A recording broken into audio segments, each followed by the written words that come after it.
तो नमस्कार सभी मेरे प्यारे बच्चों को। बच्चों, आज की क्लास जो है इम्पोर्टेंट रहेगी आपके लिए और इसमें कंप्यूटर के कुछ क्वेश्चनों पे बात करेंगे जो आपके हर परीक्षा के लिए इम्पोर्टेंट है। अगर आपको ये क्लास अच्छी लगती है तो इसके ऊपर ज़रूर लाइक करें और लास्ट में कमेंट करके जाइए। अगर आपको ऐसी ही क्लास और चाहिए और आपको थ्योरी बेसिस क्लास भी चाहिए तो आप मेरे को ज़रूर बताएं कमेंट के अंदर।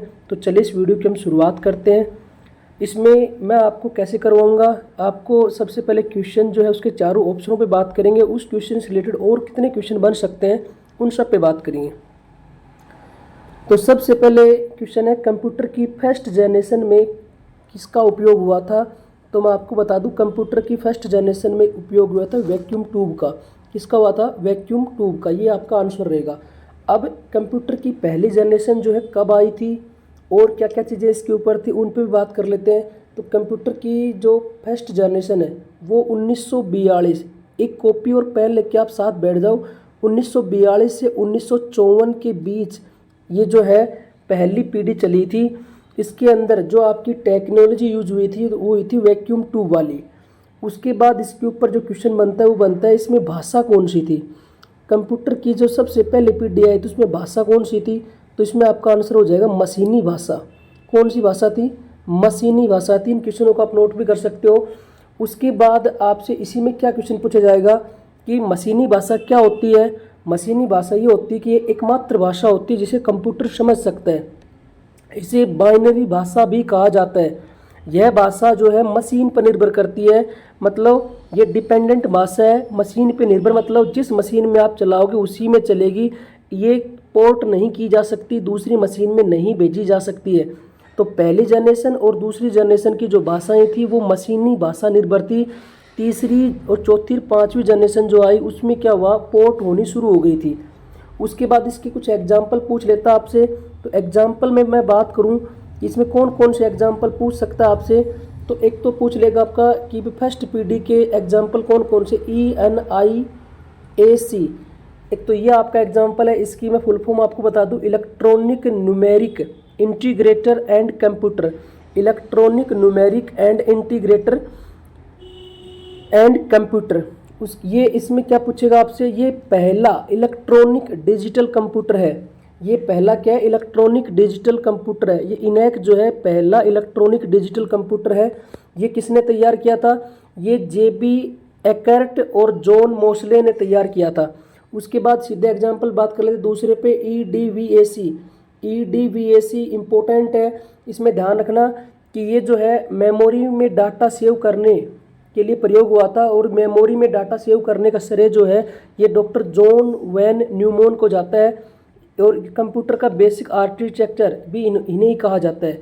उसके बाद एक एग्जांपल EDSEC, ये ध्यान रख लेना। UNIAC, ये भी ध्यान रख लेना। ये फर्स्ट पीढ़ी के अंदर जो जो इम्पोर्टेंट क्वेश्चन थे वो मैंने आपको यहाँ पे करवाए हैं। उसके बाद बात करें इसी क्वेश्चन के अंदर, जो ट्रांजिस्टर था वो सेकेंड जनरेशन की टेक्नोलॉजी थी। IC जो है वो थर्ड जनरेशन की टेक्नोलॉजी है। माइक्रो प्रोसेसर है वो चौथी जनरेशन के अंदर आया था।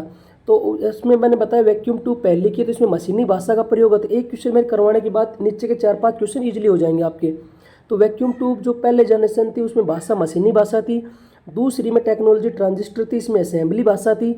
तीसरी में जो है IC थी, इसमें HLL हाई लेवल लैंग्वेज भाषा थी। और माइक्रो प्रोसेसर जो चौथी पीढ़ी के अंदर आया था। उसके बाद हम बात करते हैं सेकंड क्वेश्चन के ऊपर कि सेकंड क्वेश्चन पूछ रखा है दूसरी पीढ़ी के कंप्यूटर किस पे आधारित थे। तो अभी मैंने ऊपर बताया ट्रांजिस्टर पे आधारित थे। इसमें और बता दूं आपको भाषा जो असेंबली भाषा थी, असेंबली भाषा। ठीक है। अब इसमें सबसे खास बात मैं बताऊं कि कंप्यूटर जो है सिर्फ मशीनी भाषा वो समझ सकता है। किसको समझ सकता है? मशीनी भाषा को। अब इसमें भाषा कौन सी आ गई थी? असेंबली भाषा। असेंबली भाषा आ गई और कंप्यूटर किसको समझ सकता है? मशीनी भाषा को। तो इसके लिए क्या लगा गई, इसके लिए क्या होना चाहिए? जैसे मान लो आपको किसी और भाषा आती हो और मेरे को कोई और भाषा आती हो, आप समझ नहीं पाओ, तो इसके लिए क्या लगाना पड़ेगा? ट्रांसलेटर के प्रयोग करना पड़ेगा। ट्रांसलेटर चाहिए।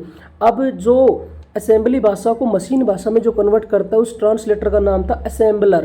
क्या नाम था? असेंबलर। असेंबलर लिख सकते हो, असेंबलर था। तो ये दूसरा क्वेश्चन है आपका। उसके बाद जो 30 पीडी कंप्यूटर की विशेषता थी, ये आप खुद बता सकते हो। 30 पीडी में कंप्यूटर आईसी जो है इंटीग्रेटेड सर्किट पे थी, और इसमें भाषा जो थी वो HLL, ये ध्यान रखना। HLL हाई लेवल लैंग्वेज कौन कौन सी होती है, जैसे सी हो गई, पास्कल हो गई, फोर्टोन हो गई, बेसिक हो गई, ये सब क्या है, ये आपकी HLL लैंग्वेज है। इसके अंदर भी मैं आपको बताया कंप्यूटर सिर्फ क्या समझ सकता है, मशीनी भाषा समझ सकता है, तो इतनी हाई लेवल लैंग्वेज ले आए, और बेसिक जो कंप्यूटर जो है मशीनी भाषा को समझ सकता है, इसके लिए भी ट्रांसलेटर लगाए गए। इसमें एक नहीं 2 ट्रांसलेटर लगाए गए थे, एक था कंपाइलर और दूसरा था इंटरप्रेटर। कंपाइलर COMPILER कंपाइलर, दूसरा था इंटरप्रेटर जगह इसमें कम है थोड़ी, इंटरप्रेटर, ये दूसरी जो है आपका एक ट्रांसलेटर था। कंपाइलर क्या काम करता था, कंपाइलर जो है ये पूरे जो टेक्स्ट को, कंपाइलर जो पूरे प्रोग्राम को जो है एक ही बार में मशीनी भाषा में बदल देता था। जैसे मान लो कि मैं कुछ बोलूँ, पूरी क्लास लेक्चर रिकॉर्ड हो जाए, उसके बाद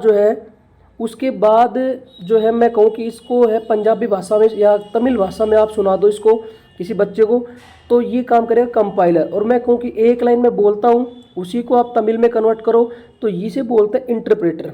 ध्यान रखना इस चीज़ का। ये आपको पता है चौथी पीढ़ी के कंप्यूटर किस पे आधारित हैं। चौथी पीढ़ी के कंप्यूटर जो है माइक्रो प्रोसेसर, यहाँ पे आएगा माइक्रो प्रोसेसर, तो यहाँ पे कर सकते हो आप माइक्रो प्रोसेसर, इसमें आ जाएगा माइक्रो प्रोसेसर। आगे चलते हैं 5वीं पीढ़ी। 5वीं पीढ़ी जो है आर्टिफिशियल इंटेलिजेंस पे आ गई थी। 5वीं पीढ़ी आर्टिफिशियल इंटेलिजेंस, यहाँ पे क्या आएगा, आर्टिफिशियल इंटेलिजेंस आ जाएगा 5वीं पीढ़ी में। और क्या क्वेश्चन बनते हैं 5वीं पीढ़ी से मैं आपको बता देता हूँ। एक तो ध्यान रखना टेक्नोलॉजी, 5वीं पीढ़ी की टेक्नोलॉजी जो थी वो ULSI, ultra large scale integration, ultra large scale integration, ये तो टेक्नोलॉजी थी। उसके बाद जो है इसमें जो लैंग्वेज थी, लैंग्वेज OPS5, प्रोलोग, ये इसके क्या थे, लैंग्वेज थी। अब इसी पीढ़ी में क्या हुआ था, AI का विकास हुआ था। और AI के पिता किसे कहते हैं, AI के पिता कहते हैं डॉक्टर जॉन मैकार्थी। AI के पिता कहते हैं डॉक्टर जॉन मैकार्थी, ये ध्यान रखना, डॉक्टर जॉन मैकार्थी। और इंटरनेट का विकास भी इसी पीढ़ी के अंदर हुआ था। ये 1985 के बाद अब तक चल रही है ये पीढ़ी, 5वीं पीढ़ी। आगे हम बात करें वेरी सिंपल क्वेश्चन। ऐसे क्वेश्चन जो है आजकल पेपर में पूछे नहीं जाते हैं, इसमें कैसे क्वेश्चन आते हैं उन पे बात करेंगे, क्योंकि इतना सिंपल क्वेश्चन जो है पेपर में आएगा नहीं कि कंप्यूटर का मस्तिष्क किसे कहा जाता है। अगर आ भी जाता है तो एक प्रकार से हर बच्चे के लिए बोनस होगा ही, इतना सिंपल क्वेश्चन वैसे पूछा नहीं जाएगा। तो चलिए हम बात करते हैं कंप्यूटर का मस्तिष्क। इसका उत्तर मैं बता देता हूँ, CPU। क्या होता है CPU क्या होता है, सेंट्रल प्रोसेसिंग यूनिट। CPU क्या होता है, सेंट्रल प्रोसेसिंग यूनिट। अब इसमें क्या क्या क्वेश्चन पूछेगा आपसे, सब पे बात करेंगे। देखो सबसे पहले तो मैं आपको बता दूं कि CPU जो होता है ना, CPU क्या होता है, मतलब पूरी एक प्रोसेसिंग डिवाइस होती है। CPU आप ये मान के चल सकते हो कि एक चिप होती है, बस क्या होती है, एक चिप होती है, ऐसी कुछ चिप होती है कंप्यूटर के अंदर, ठीक है, प्रोसेसिंग डिवाइस जो होती है। और ये सिलिकॉन की बनी होती है। ये किसकी बनी होती है, सिलिकॉन की बनी होती है। और इस सिलिकॉन की चिप का निर्माण जो है ये तैयार की थी किल्बी ने तैयार की थी, सिलिकॉन की चिप थी, यहाँ पे ध्यान रखना। उसके बाद मैं आपको बताऊँ, ये नोट करते चलना साथ साथ, अगर आप इस क्लास को देख रहे हो लास्ट तक देखना। आपको क्या है कि अगर ऐसी 20 या 30 क्लास आपको मिल जाए तो आपकी कंप्यूटर की कोई क्वेश्चन जो नहीं रहेगा। आज की क्लास थोड़ी सिंपल लग रही है क्योंकि बेसिक क्वेश्चन है, जैसे जैसे बढ़ाएंगे क्वेश्चनों को आगे चलेंगे, टॉपिक वाइज क्वेश्चन भी चल रहे हैं आपके। उसके बाद ये किल्बी ने तैयार की थी। अब मैं बात करता हूँ कि होती क्या है। बेसिकली इस चिप को, ये जो चिप है, इस चिप को अगर मैं क्या करूँ, 3 भागों में बांट दूँ तो यही क्या है, आपका CPU है। ऊपर वाला भाग कहलाता है CU, कंट्रोल यूनिट। CU क्या होती है, कंट्रोल यूनिट। दूसरा होती है ALU, जो CPU का जो है पार्ट आपका, ठीक है। इसको 3 भागों में बांटो। तीसरा होती है आपकी MU, मेमोरी यूनिट। यहाँ तक आप समझ गए होंगे। अब मैं इसको एक एग्जाम्पल के द्वारा से समझाता हूँ कि भाई काम क्या करते हैं, कैसे क्वेश्चन आपके पेपर में आते हैं। तो सबसे पहले बात भाई सुनो कि आपको है ना किसी मकान का निर्माण करना है, कोई मकान बनाना आपको। तो मकान जब बनाओगे आप किसके पास जाओगे भाई? सबसे पहले गांव वगैरह में बनाते नहीं, नक्शा बनवाओगे आप। एक नक्शा बनवा लिया आपने, ठीक है। उसके बाद नक्शा बनने के बाद जब नक्शा तैयार हो जाएगा तो आप एक पकड़ के लाओगे मिस्त्री को। उस मिस्त्री को नक्शा दिखाओगे कि भाई मिस्त्री ये जो है नक्शा है और आपको ऐसा ऐसा मकान बनाना है। अब मिस्त्री कहेगा मैं तो सिर्फ क्या है भाई, मतलब बना सकता हूँ, लेकिन मेरे को किसकी ज़रूरत पड़ेगी? मेरे को ज़रूरत पड़ेगी लेबर की, मज़दूर मेरे को चाहिए, ठीक है। और एक मज़दूर से काम नहीं चलेगा, मैं जब जब ज़रूरत होगी 3 4 5 6 10 जितने मज़दूर चाहिए मैं ले आऊँगा, ठीक है। अब इसमें मेरे को एक बात बताओ कि भाई जो है मज़दूर जो है किसकी हेल्प करेंगे? मिस्त्री की हेल्प करेंगे, ठीक है। मतलब इसमें आप ये बताओ कि नक्शा वाला जो बंदा है ये मकान बनाता है क्या? ये क्या है, मकान बनाता है? नहीं। ये तो क्या करता है, जितने भी मकान के जितने भी ऑपरेशंस होंगे भी, कैसे कहाँ बीम आएगी, कहाँ कॉलम आएगा, उन सबको कंट्रोल करेगा। मतलब वास्तविक में रियल में प्रोसेसिंग नहीं करता है, ठीक है। एक मैनेजर की तरह काम करता है नक्शा वाला। अभी समझ में आएगा क्या बता रहा हूँ आपको मैं? ये एक मैनेजर की तरह काम करता है। मतलब जो आपका जो सीयू है वो नक्शे वाला है। मतलब सीयू जो कंट्रोल यूनिट है ये वास्तव में प्रोसेसिंग नहीं करती है, एक मैनेजर की तरह काम करती है और कंप्यूटर के सभी ऑपरेशंस जो है ऑपरेशंस को कंट्रोल करने का काम करती है। अब मैं बात करूँ एएलयू, मिस्त्री जो है वो आपका एएलयू है। मतलब आपका वास्तव में जो मकान कौन बनाता है? वास्तव में मकान बनाता है मिस्त्री। मतलब ALU arithmetic and logic unit, यह अर्थमेटिक और लॉजिक ऑपरेशन आदि परफॉर्म करता है। मतलब जो भी जहाँ पे भी ईंट कटेगी, कैसे क्या होगा, सब कुछ ये लगाएगा। और जो मजदूर होता है, मजदूर जो होता है किसी भी मकान के अंदर आप देख लो, ये कंप्यूटर की सबसे तेज व सबसे छोटी मेमोरी होती है।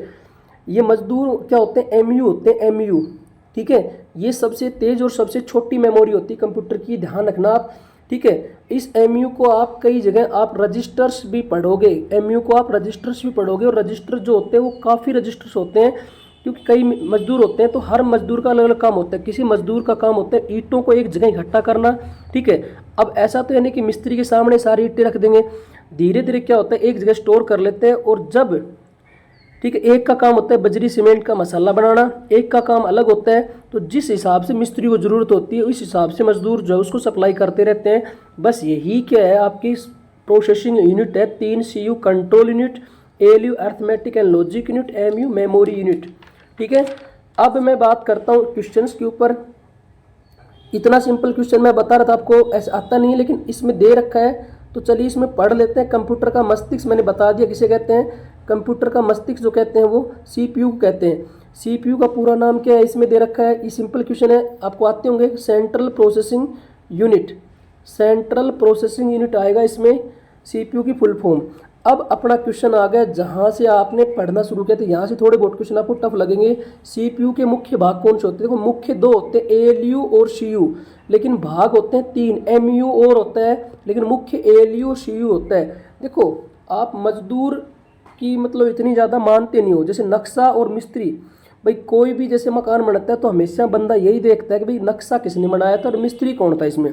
कभी भी आपने पूछा है कि किसी का मकान बनाया कि इसमें मजदूर कौन कौन आए थे? तो मुख्य भाग जो मकान का होता है, सीपीयू एक मकान ही मान लो आप, तो एएलयू और सीयू होता है। उसके बाद जो ऑप्शन दे रखे हैं रैम, रोम, कोई रोल नहीं, माउस कीबोर्ड अलग चीज़ है, मॉनिटर प्रिंटर अलग चीज़ है। उसके बाद मैं बात करता हूँ एएलयू। एएलयू का काम क्या होता है? गणना व लॉजिकल कार्य करना, ये इसका एएलयू का काम होता है। सीयू का फुल फॉर्म पूछ रखा है कंट्रोल यूनिट। सीयू क्या होता है? Control unit, CU control unit, ठीक है। सिंपल क्वेश्चन है। उसके बाद अब हम पहुंच गए कहाँ पे? कंप्यूटर चालू होने पर सबसे पहले कौन सी प्रक्रिया होती है?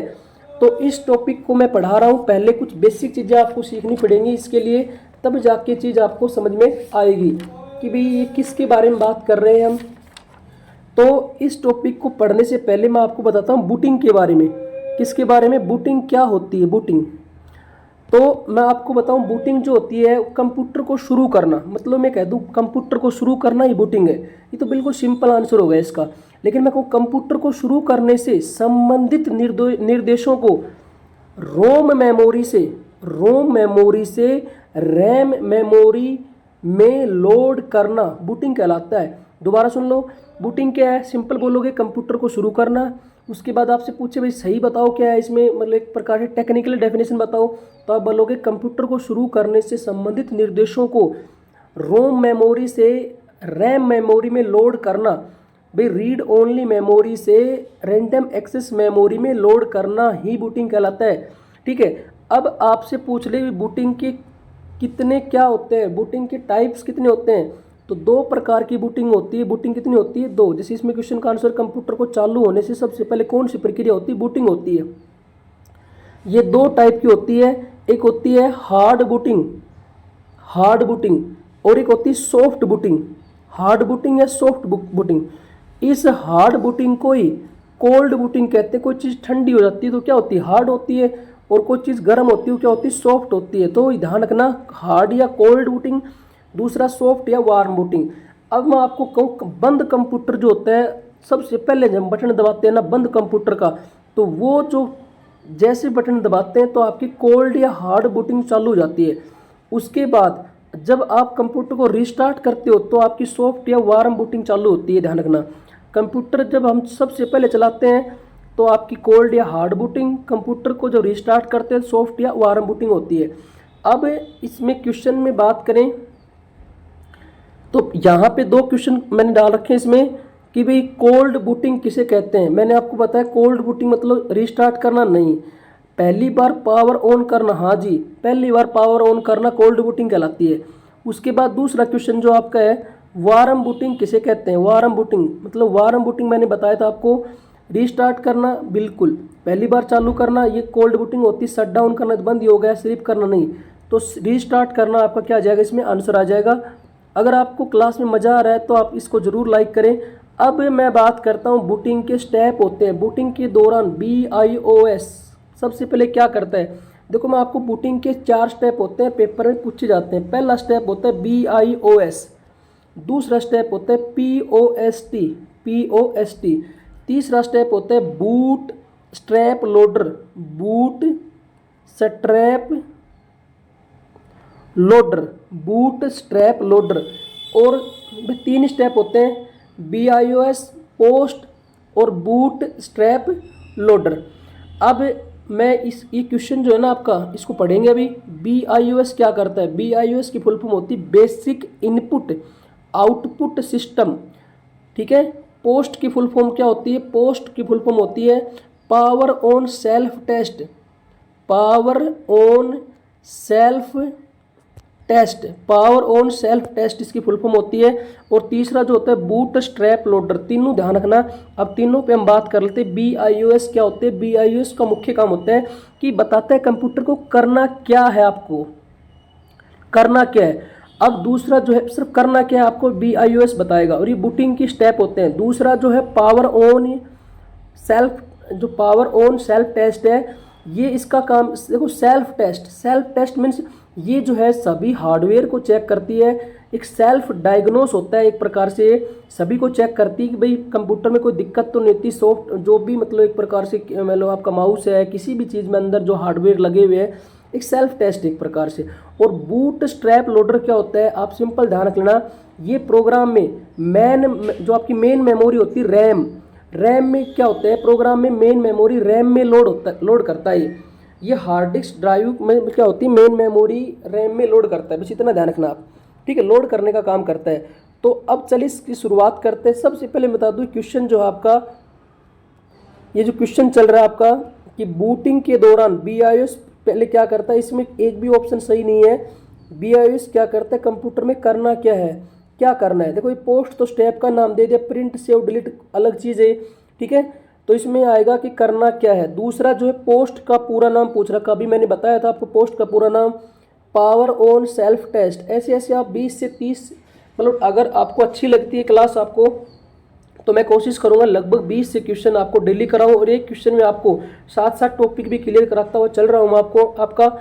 तो काफ़ी अच्छी तैयारी आपकी कंप्यूटर की हो जाएगी। अगर आप हरियाणा पुलिस या किसी भी एग्ज़ाम की तैयारी, आप हरियाणा डी ग्रुप या सी ग्रुप या और भी जैसे एसएससी के एग्ज़ाम होते हैं उनमें भी क्वेश्चन पूछे जाते हैं और एक अच्छे लेवल पे आपकी क्लास चल रही है, तो पोस्ट का पूरा नाम क्या है इसमें आप खुद बताओ? Power on self test. Power on self test ये क्लास इसमें ऑप्शन में आएगा। आगे हम बात करते हैं, अब हम बात करते हैं कंप्यूटर का कौन सा वर्ग सबसे तेज है। तो कंप्यूटर का सबसे तेज वर्ग कौन सा है? देखो, micro computer, mini computer, main frame, super computer. Super computer सबसे तेज कंप्यूटर होता है। अब चलिए हम बात कर लेते हैं इसमें कि सुपर कंप्यूटर होता क्या है, माइक्रो क्या होता है, मिनी क्या होता है, मेन फ्रेम क्या होता है। देखो, आपका कोई दोस्त है, ठीक है, आप उसको कंप्यूटर दिलाने जा रहे हो, आपका क्या है, कोई दोस्त है, आप उसको कंप्यूटर दिलाने जा रहे हो, तो आप उससे पूछो कि भाई आपको ज़रूरत क्या है, तो आपका दोस्त बताएगा कि भाई मेरे को जो है क्या वीडियो वगैरह देख लूँ फ़ोन के अंदर, यूट्यूब पे गाने वगैरह सुन लूँ, क्लास वगैरह देख लूँ, इतना ही काम है, या छोटे मोटे काम जो है मैं निपटा लूँ, बस इतना ही काम है, तो मेरे को कंप्यूटर दिलाओ।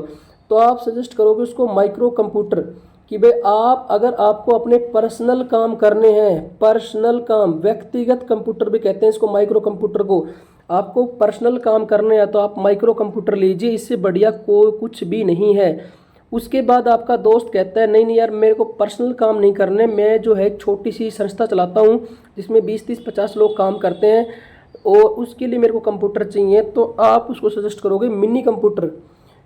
ठीक है, अगर इनमें से पूछे पर्सनल कंप्यूटर कौन सा है तो माइक्रो कंप्यूटर। बाकी जो 3 है वो एक प्रकार से ऑर्गेनाइजेशन कंप्यूटर है, किसी भी ऑर्गेनाइजेशन को चलाते हो।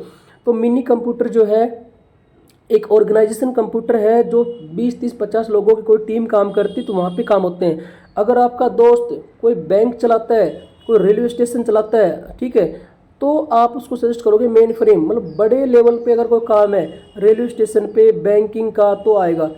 और लास्ट में अगर आपका दोस्त कोई भी जैसे और भी बड़े काम करता है, रक्षा, मौसम विज्ञान की जानकारी देता है, ठीक है, टेक्नोलॉजी बनाता है कोई भी किसी, तो वहाँ आप उसको सजेस्ट करोगे सुपर कंप्यूटर सजेस्ट करोगे इसको।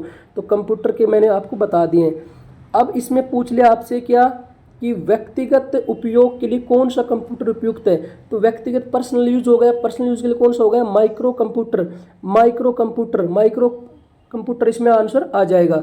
बैंकों में सामान्यतः किस प्रकार के कंप्यूटर उपयोग होते हैं, अभी मैंने बताया था बैंकों में कौन से होते हैं, मेन फ्रेम कंप्यूटर होते हैं बैंकों के अंदर, ठीक है। उसके बाद कंप्यूटर का वर्गीकरण कार्य प्रणाली के आधार पर कितने प्रकार से होते हैं, कार्य प्रणाली। देखो, कार्य प्रणाली के आधार पर कंप्यूटर जो आपके 4 प्रकार के हैं, ठीक है। उसके बाद जो है हाइब्रिड कंप्यूटर।